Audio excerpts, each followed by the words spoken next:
folks, we're going to give it a minute while people start joining in. We'll pan around our barracks compound for you a little bit, just to give you a better idea of what we're talking about today.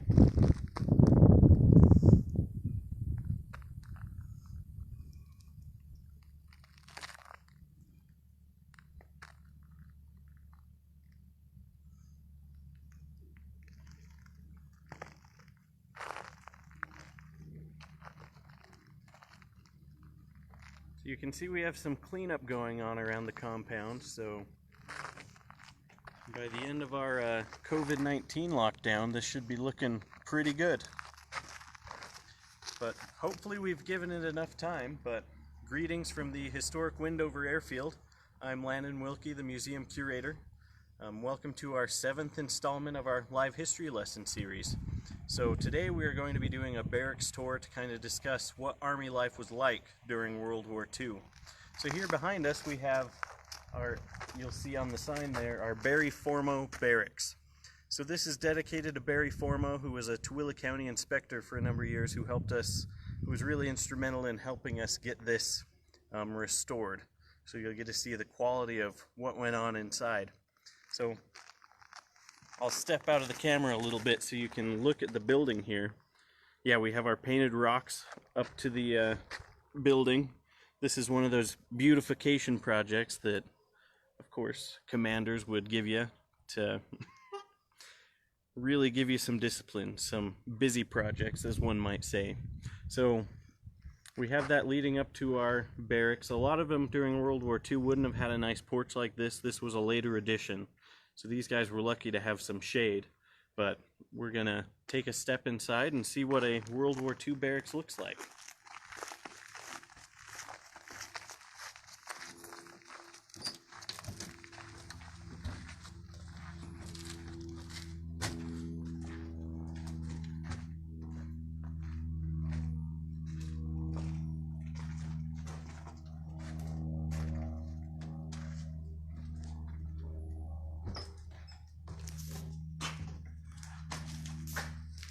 Alright folks, so here you can see the interior of our World War II barracks. Just this kind of typical A-frame construction. I should have looked up the measurements for this building for you, but Army construction during the time was pretty impressive. Everything was done as quickly as possible, especially out here in Wendover. The base really started up in 1941, 1942. It officially opened as an Army air base in March of 1942. So at that time is when a lot of these barracks went up. Around the base we had a peak number of buildings at 668, and a large majority of those would have been barracks just like this one. They would have stretched all the way back to the museum, up these other blocks that you would see or can see when you come visit us out here in Wendover. So one way they constructed these so quickly, they could usually do one in a day depending on the right manpower. But they would just take sections of these right off of the train. They came prefabricated. They would bolt some of these sections together. You can see some of those panels there on the sides. So it would come together with that window section or with that shelf section, and they just start throwing it all together. So these guys eventually had some place to live, especially our first groups. Some of them were still living in tents during their duration, especially people like the 306th Bomb Group, our first group we trained. But we got caught up and eventually had enough barracks where people could actually stay. And of course there were variations depending on if you were an officer, depending on if you had a family, etc. But this is where your typical airmen would be stationed during the war. So we'll walk down the barracks a little bit. We made up a few beds for you, so we apologize. You're going to see they are not that lovely. So here's where I want to give a shout out to our living history unit, the Arizona Ground Crew. So these guys, if you've ever had a chance to come out here for one of our air shows or different events, they do impeccable work. This is the Arizona Ground Crew Living History Unit. They replicate what the Army Air Corps or Army Air Force was like in the 1940s. They will set up this barracks so it's like walking back into 1943, 44, 45, etc. And they look and act the part. So we have to give a shout out to them, and certainly we'll always keep you posted if they're going to be out here for an event.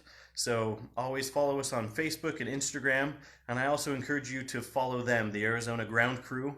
They are doing some other projects around the base. Right now they're restoring Squadron Building 819. I think if you look up Building 819 in Wendover, they have a Facebook page there where you can help donate to their cause as well to restore another building here on base. So they do great work. Probably isn't up to their standards, but we wanted to put something together for you so you have a better idea of what's going on. So we'll keep walking down this way to get a look at the rest of the construction. So here behind Jim, our cameraman, you can see in the ceiling where there would have been a hole. So as we walk along, you'll actually see 3 of those. So the way that these barracks were heated during the winter was they would have 3 pot-belly stoves. So those would have been stretched out all through the middle. One way you could particularly tell rank during the winter is those with the highest rank were obviously closest to the stove where they could get a little warmer. So these weren't comfortable living conditions by any means, especially, I mean, look at some of these flimsy blankets and army clothing that they would have been equipped with. That's just a pretty thin wool blanket, though of course they would have had some different options. So along with those coal stoves, one story that we've heard has to do with the difference in coal that people were used to depending on where in the country they were from. So here in this western part of the United States we use something called bituminous coal. But back east they have anthracite coal. Now there's a big difference between those because this anthracite coal, it burns really well, really fast, really evenly, so they can just shovel it in and that's gonna start burning right away, whereas the bituminous coal takes a little while to warm up. So one issue they would have is these guys from back east, they would shovel in this coal because they're used to anthracite. And the bituminous coal, as it would heat up, it would actually just, once that large mass of coal they threw in there heated and expanded that stove, it would just blast the door open and cover the entire barracks in soot. So that was not a comfortable condition for anyone.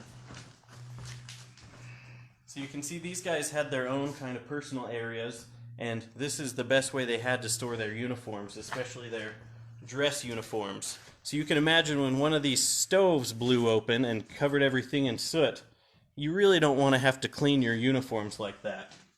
So one thing some veterans have told us they started doing is, one way or another, they would take some newspapers and they would use them to start kind of covering their clothing, whether they would wrap it, put it over the hangers, anything they could do to make cleaning easier after one of these darn Easterners shoveled in that coal and, you know, caused that little explosion in the barracks.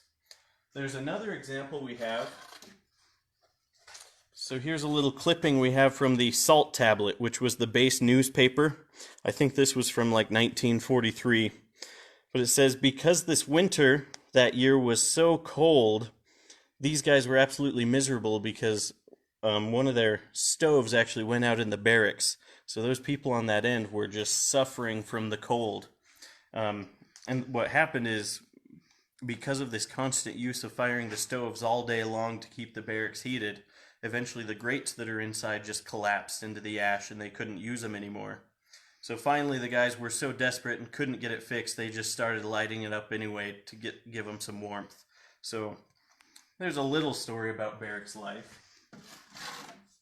Another story we have comes from Chuck Harkins. So he was actually an officer, so he was able to bring his wife out here, so he wouldn't have been living in a barracks like this. He was actually in a trailer that would have been located on the east side of the base there. But some of their lovely memories of their time here included taking showers during the winter. They said you would have to take 2 trips to take a shower. The first trip, of course, was to turn on the hot water and get it heated up, so that by the second time you came back with your towels and all your toiletry supplies, you were going to be ready to take a shower, and it might be warm enough for you. And they had to make those trips in the cold fully clothed because it was just that bitterly freezing outside here in Wendover. Another story from Chuck Harkins' wife Flo is the first time she tried to do laundry in the winter. She threw some sheets over the laundry line to dry, and they just both ends froze together. So she had to wait till her sheets thawed to kind of get them off of that clothesline. So during the winter, Wendover wasn't comfortable, and during the summer, you can only imagine how hot this might get.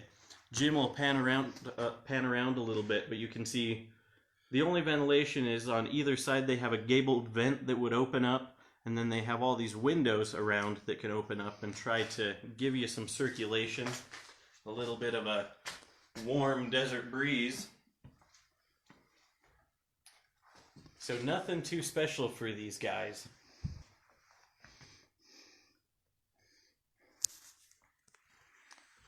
So now we're going to talk a little bit about Army life and personal space.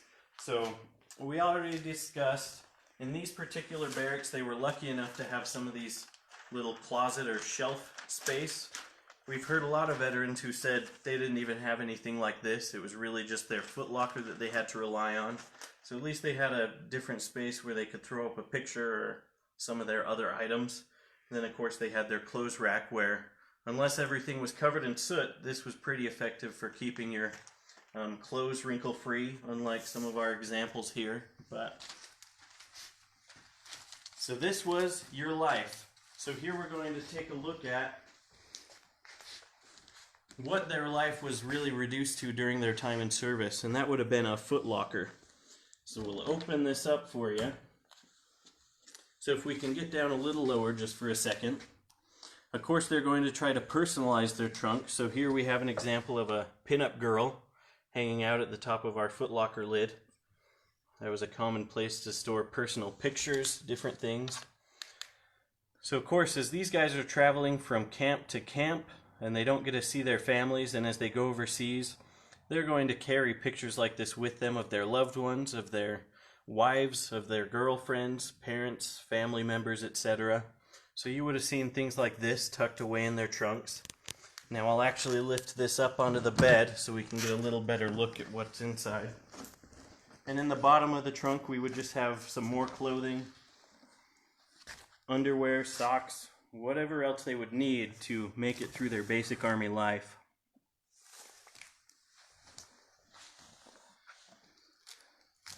So one thing about military items, especially personal items, that you're going to notice is they're all pretty small in size. So here's an example of an Army-issued New Testament.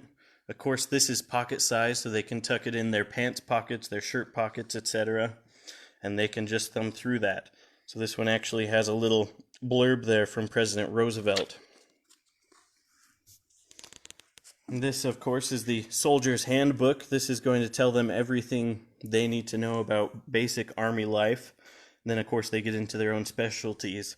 But they would have carried this around for quite a while so that they could learn about ranks, they could learn how to pack field kits, how to march, etc.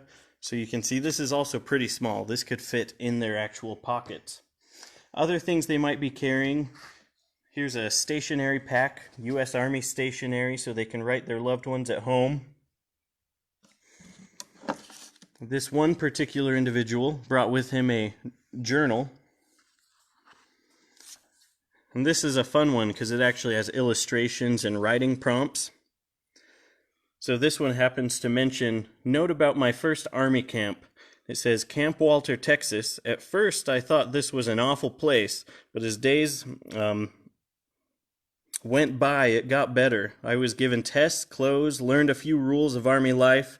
This was just a reception center, so I guess it was as good as it could be, or as could be expected. The food was good, and I had no KP. If you didn't have to have KP, that was pretty good life, at least starting off like that. So this is something a soldier might have to record their thoughts as they go along.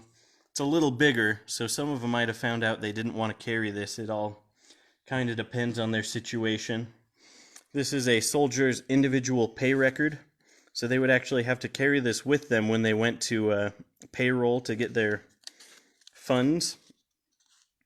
So this actually belonged to Milt Sprouse, who these uniforms behind us you saw belonged to. He was a member of the 509th Composite Group. So you can see some of the numbers in this book. So that's how he kept track of his pay and how it was issued to him. Again, something small and pocket-sized. Something a lot of people don't realize is paperback books. Those really came or became popularized because of World War II. You would have had hardback books like this, but soldiers in the field especially weren't going to bother lugging around something like this. So then something that came out was called the Armed Services Edition. So these were thin, wide, and flat books that, again, a soldier could easily carry in a pocket or in their rucksack.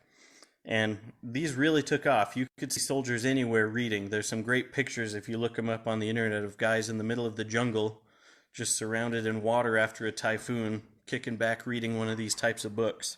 So it made a big difference in Army life to know they had something they could carry with them that wasn't going to be too great of expense for their limited space. So that's where paperback books really took off. They might carry something with them like a harmonica or a little musical instrument so that they can entertain themselves as well as their friends, wherever they may be. We have different examples in here. We have, of course, the classic aviator sunglasses for sale in our gift shop, just to let you know when you come back to visit us.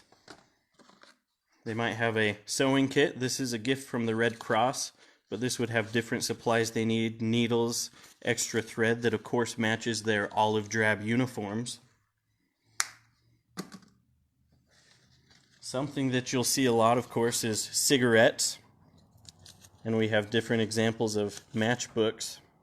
There were a lot of actual patriotic matchbook covers that you'll see. We have a few on display in the museum.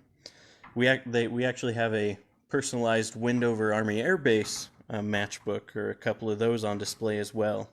So this particular cigarette wrapper was found in one of the buildings on base when it was being restored. So this is original to Wendover and something these soldiers were actually carrying around in their pockets. And something you'll see when we walk back out a little later is there's a cigarette butt can out on the porch, because of course they had to police their butts. We have examples of some sweets. You might have blackjack or clove chewing gum. Something else interesting that the government really pushed for them to have was some sweets. So Hershey's came up with something called tropical chocolate. And this had a special degree temperatures, hence the tropical part. So even guys going into the Pacific Theater could carry this chocolate with them and it would stay well, because hopefully you're not in 120 degree weather most of the time. So this is actually a little later version. The World War II versions had a different wrapper. This is more Vietnam era, but it still continued. This is what guys out in the jungles of Vietnam were carrying in their packs for a little refreshment. They might have a little chocolate box, something like that, to carry with them. And of course, some entertainment. We have Rita Hayworth here on the cover of Life magazine from 1941. You might have seen him reading Life, National Geographic, Saturday Evening Post. Oh, well, there's a good picture. Young Dutchman protests German clothes rationing by walking naked down a main street of Amsterdam. So this would keep the guys interested, of course, and you can see why this soldier might have picked this to carry with him as he went through training. So one might say that the Army Air Force, or the members of it, were a little lucky because they actually got to carry their Footlocker with them. They would go to their base in England or in the Pacific, and they would have that Footlocker there in their tent. But if you look at some of these other individuals, like the soldiers, Marines, etc., that were going out into the field, they could only carry what was on their back. So that's where space becomes even more precious, and they're not going to be carrying something like this. They might still fit some of these smaller books, but it's going to be pretty important to them if they're willing to add that extra weight to all their other pounds of equipment. I forgot I had this. Another example, this is something you might see in you know, some military movies or stories you read, a lot of people might carry religious items of significance. So you can see this is actually an Army Air Corps crucifix. I think actually in the movie Memphis Belle, one of the air crew carries a St. Michael's medal or something similar to that, and you can see him during some of those intense scenes just clutching onto that. So a lucky charm was something important to a lot of these guys. Sure, they in the Air Corps were lucky enough to keep their footlocker with them, but when they were in the skies with maybe a 25% chance of survival, you could really find out what was important to them by what they would be carrying in their pockets during their missions. So that's a better glimpse of Army life, of your personal space. A barracks like this would have had, if everyone was a bunk bed, it would have up to 40 individuals. And then, of course, that also just depended on how many people were on the base. You might need more. In our aerial gunnery training video, I talk a little bit about a guy named John Brinkman, who was actually our major donor to get our club fixed up and is named after him. He talks about after they constructed their barracks up at the aerial gunnery range, living quarters were so tight, they were only about that far apart. And it was funny that he mentioned if anyone, or if any medical professional saw that nowadays, I mean, they would totally kibosh that. That's going to be no good being that close to each other. Of course, we are going through that right now with this idea of 6-foot distancing to keep everyone safe. Living that close together, bunk to bunk with 3 other guys, not going to be a great situation. But this is what they lived with. Then something different in the 70s, we have a lot of veterans come through who served even in the 70s and 80s. And we'll let them into this barracks and they say, this looks exactly what I was living in. So it's funny, all these barracks were something called temporary Army construction, and yet here we are 75 plus years later, and they're still standing. So a lot of those veterans in later decades were still using those same barracks, maybe with just a few repairs. So here's some examples of how the Arizona ground crew has personalized this a bit for some of their time out here. Throughout the barracks we would have some pinup girls. We have our 1944 calendar.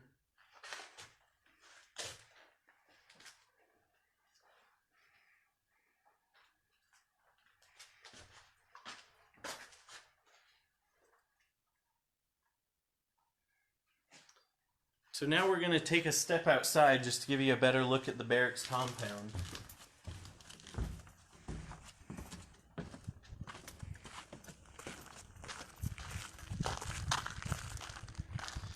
So as I said, there would have been a large number of barracks spread throughout the base, and now we have this remaining compound of about 20 barracks that are still standing. And of course this is a future restoration effort to get as many of these restored as we can, so you wonderful folks can come out and enjoy this place. But you can see we have these rows of barracks that would have repeated themselves all the way down the air base. And here at the end of the picture, on either side, at the end of this row on the right, on the left, or the end of this row on the right, would have been the latrines. So the building we were just in, especially during the winter, you better hope you didn't have to use the restroom during the night, because that was quite a long walk to get to the latrines and showers. And then something you can't see right now, but in the back right corner of this compound, we have the original dining hall. So this is the facility where all of the gates... Oops. Too far away. Oh. So we'll make our way back to this barracks, but... Okay, you're back live. So hopefully this gave you a good glimpse. A lot of you I know have already been all-access tours throughout the year, and that'll include tours of our dining hall and our barracks, so you get to see what there still is left of the base. So as we figure out this current situation and start to reopen the museum, please follow us so that you can find out when these tours are and you can get a chance to walk through history. At this time, we'd love to ask you to subscribe to our YouTube channel. Next Friday. Which is the Historic Wendover Airfield Museum, where you can catch up on any of these episodes you might have missed. And just to let you know, starting Friday, May 15th, we will have limited opening hours. So Fridays from 11 to 4 and Saturdays from 10 to 5, the museum, the club will be open and we will be offering tours. So if you're looking for a chance to get out of the house, we'd love to have you here and show off some of this history. And again, if you'd like to support us, please visit our website, wendoverairbase.com. You can find our link to our gift shop, our online PX, to get some wonderful clothing or different gifts. But we really hope to see you in person soon. So thanks for joining us, everyone, and we hope to see you next week.